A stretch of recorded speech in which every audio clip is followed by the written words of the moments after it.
Hey, what's going on now, my Dragon Ballers? It's your boy Lord Beerus the Cat. Met you again with another Dragon Ball episode. Today is going to be a chapter 12 review. Episode 12 review. Alright, so the episode started with Beerus and Goku facing off and getting ready to fight. So the episode moved really slow, so it's not really much to talk about in the show. Vegeta he was looking at it from the ship from the bridge, and he was looking up, and we told him, you're gonna hurt your neck if you keep looking up like that. But Vegeta, he didn't say anything throughout the whole show. He was steady looking. And one thing I want to point out is Vegeta's expressions changed throughout the video. When Goku and Beerus were fighting, and the shockwaves were going throughout the entire universe. When he felt like Goku was losing, or he felt like the tides were about to turn in the odds of Lord Beerus, his facial expression changed and he looked worried. And pretty much that was the whole episode. It was just Goku and Beerus facing off. They had the little uh, the key dragons, and they look kind of like the shadow dragons. Yeah, they. I didn't know what that was all about, And the thing was, it was like they were just using that part to buy time because the episodes are nothing but like 15 minutes long, 15 minutes, and then the rest of the episode is commercials and fucking and, commercials. So the episode's only 15 minutes long or so, but 15 is between 15 and 17 minutes. The longest episode I saw was about 15 minutes and 30 seconds or something like that.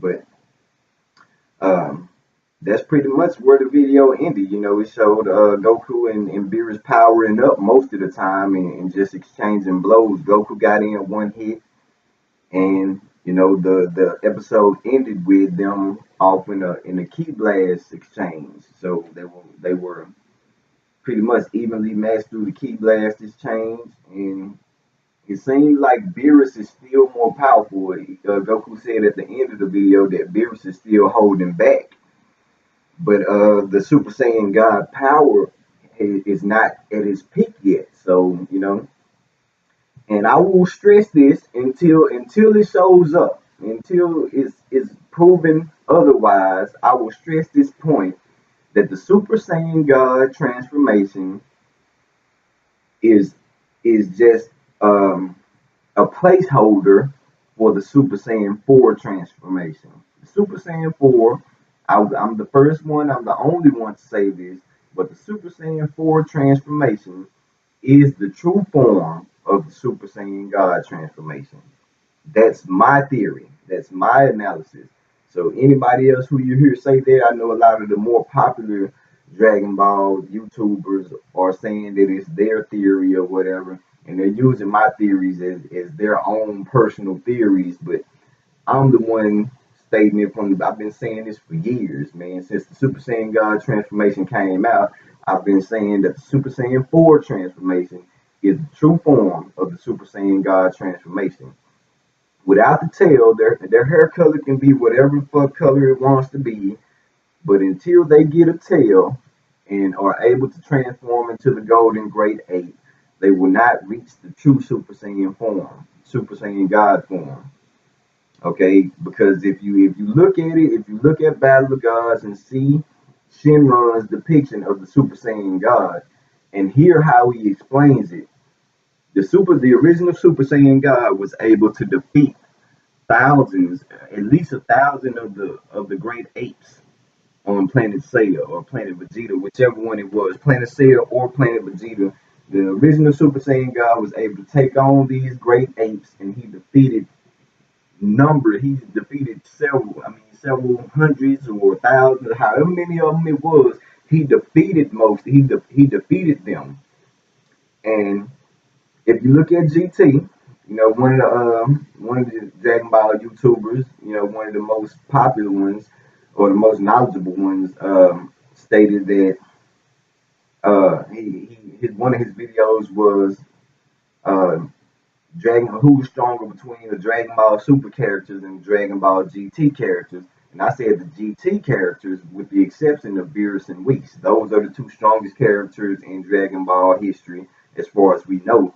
But compared to the GT characters, the GT characters are a lot stronger than the Super characters at this point, with the exception of Beerus and Whis. Right? Because if Goku could not reach the Super Saiyan 4 transformation without his tail, that means that the Super Saiyan God transformation without the tail is still not the true form of the Super Saiyan God. He needs his tail to be able to transform into the Golden Ape. When he transforms into the Golden Ape, he will transform into a Super Saiyan 4.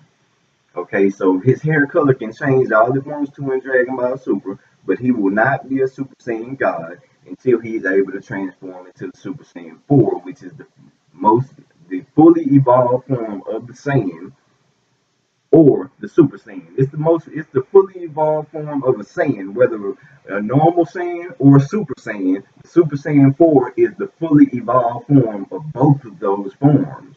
So you can be a Saiyan or a Super Saiyan, but if you're a Super Saiyan 4, you are fully evolved, so you are the Super Saiyan God because they've never seen one since the original Super Saiyan God. That was the original Super Saiyan God, which is the Super Saiyan 4. Okay? And that's my theory. Without the tail, there is no Super Saiyan God. Okay?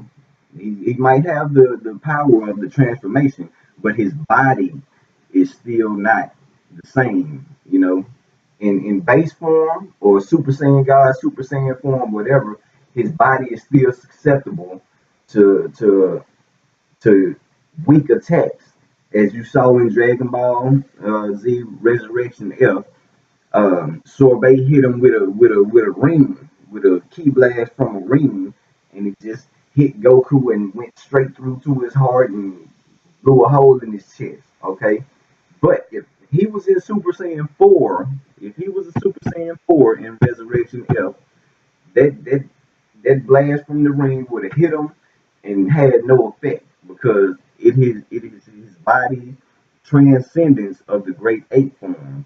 That's how the original Super Saiyan God or Super Saiyan 4 was able to defeat so many so many great apes. Okay, and in Dragon Ball GT when he was fighting Baby Vegeta in the Golden Great Ape form.